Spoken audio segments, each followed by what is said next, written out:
as I assess this team, as we have assessed this team all offseason, as we've assessed this team, what they've been able to do, what they're going to be able to do, how they're going to be on the field, how they looked in preseason, how they hopefully are going to look in the regular season. Can we now say that Ryan Poles had a successful offseason? Can we now say that Ryan Poles had a successful offseason? And the reason I'm willing to ask this question now, and I know that we've asked this question multiple times during the offseason, during the regular season, right? But it's always going back and forth. You really don't know much until you see the team on the field.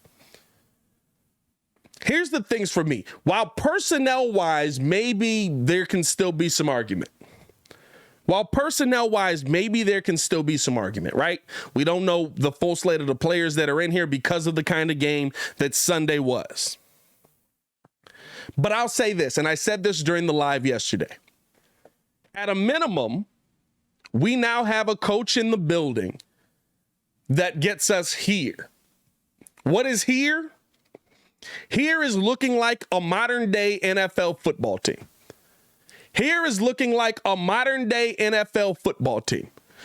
So many times in the past, we've had coaches that kind of get us in and like we're here because they're not adjusting. They're not doing things on the sideline that really help you. I will say this. I like the money that's coming next year. You've got your full slate of picks and more next season. And it feels like, at a minimum, right, to start this thing off, you have the right guy in the building that can get you here. Competent coaching. Shout out to Frank. That doesn't mean that I'm saying that Flus is the coach of the future. That doesn't mean I think Flus is going to be coach of the year, right? I've said I'm holding my evaluation on what Flus is until next season rolls around, because I don't think you can make an estimation on this season based on a third place schedule, because guess what? Versus one of the worst schedules in the NFL, Matt Nagy was coach of the year. So I don't know if you can make that beginning of the year assessment just right here, right? I don't believe that, right?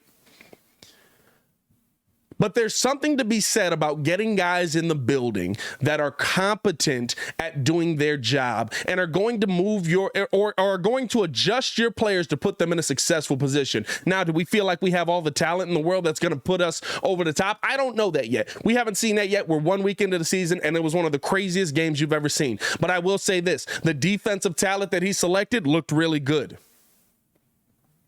The defensive talent that he selected looked really, really good to me. Dominique Robinson, have yourself a day, sir. That's how you have a day. That's how you have a day, boys. Dominique Robinson, absolutely having himself a day. Jaquan Brisker, having himself a day. Kyler Gordon, there's some things that need to be worked on. Again, when we break down the tape, we'll talk in depth about that. But there was a couple of plays, right, that are deep shots that Kyler Gordon kind of just got lost in the shuffle and where he was in the zone, didn't follow the play. Tough. Could have hurt you. If Jimmy G's in there, there's a couple of plays that Kyler Gordon gave up that could have hurt you. 110%.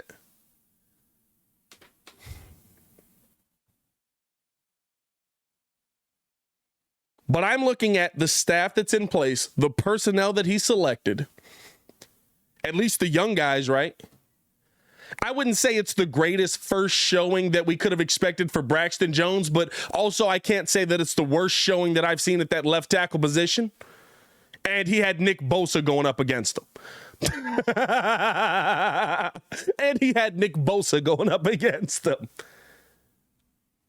So I looked at the young talent that was on this team that was selected and available, and I said, listen, it looks like we got some dogs in the building. And not only is it young talent that was selected that made plays, but also young talent that brought up the talent that you already had here. What do I mean by that? Eddie Jackson getting a pick six. Why could Eddie Jackson all of a sudden ball hawk again? Why is Eddie Jackson all of a sudden able to be this ball hawking safety again?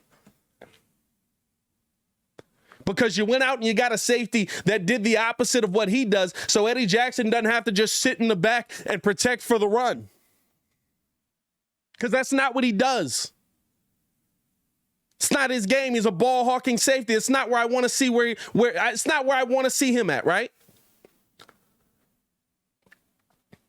So not only did you go out there and you got good young talent, but you also got talent that seems like it complements some of the talent that already was in the building. That's a win for Ryan Poles, in my opinion. Like the video if you agree. That's a win for Ryan Poles. Like the video if you agree. It's about making decisions that put you moving in the right direction. It's about making decisions that put you moving in the right direction. And I feel like the Chicago Bears got that out of Ryan Poles this offseason.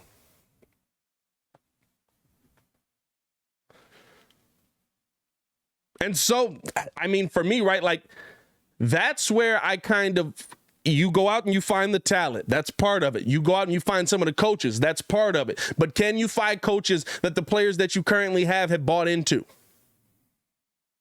To me, that's the biggest part of it. And I think that that's something that we finally saw here in Chicago. It didn't just look like the young guys bought into this. And so, I mean, for me, right, like, here's the thing.